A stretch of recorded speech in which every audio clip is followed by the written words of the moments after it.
का वोटर है तो ये जानकारी उनके लिए बहुत बहुत जरूरी है।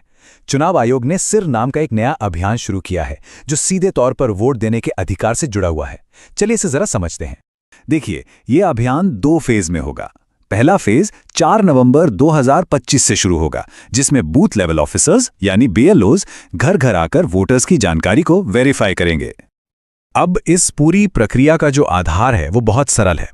2025 की जो वोटर लिस्ट है उसकी तुलना सीधे सीधे साल 2002 की लिस्ट से की जाएगी और इसी तुलना के आधार पर हर वोटर को ए से लेकर एफ तक 6 अलग अलग कैटेगरीज में बांटा जाएगा। मतलब 2002 की वो लिस्ट ही एक तरह से सब कुछ तय करने वाली है। तो सवाल ये उठता है कि किसी को कौन सी कैटेगरी मिलेगी। इसके लिए 2 मुख्य चीजें देखी जाएंगी।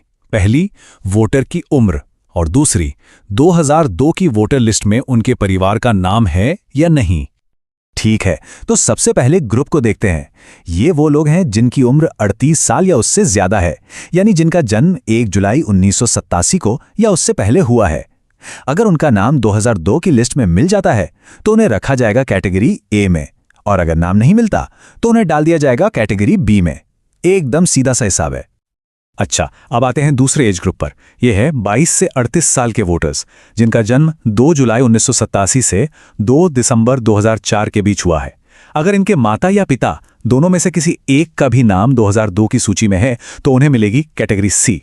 लेकिन अगर माता पिता दोनों में से किसी का भी नाम उस लिस्ट में नहीं है तो फिर उन्हें कैटेगरी डी में रखा जाएगा। और आखिर में बात करते हैं सबसे यंग वोटर्स की, यानी 18 से 21 साल के वोटर्स की। यहां पर नियम थोड़े और सख्त हैं। इन्हें कैटेगरी ई में आने के लिए माता और पिता दोनों का नाम 2002 की लिस्ट में होना जरूरी है। अगर एक का भी नाम नहीं मिला तो उन्हें सीधे कैटेगरी एफ में डाल दिया जाएगा। तो ये जो A B C D categories हैं, इनका आखिर मतलब क्या है? इसका जवाब मिलता है हमें दूसरे फेज में। आपकी कैटेगरी ही ये तय करेगी कि आपको अपना वोट देने का अधिकार बनाए रखने के लिए कौन से और कितने डॉक्यूमेंट्स जमा करने पड़ेंगे, और कुछ मामलों में अपना वोट देने का अधिकार बचाने के लिए इतने डॉक्यूमेंट्स तक देने पड़ सकते हैं।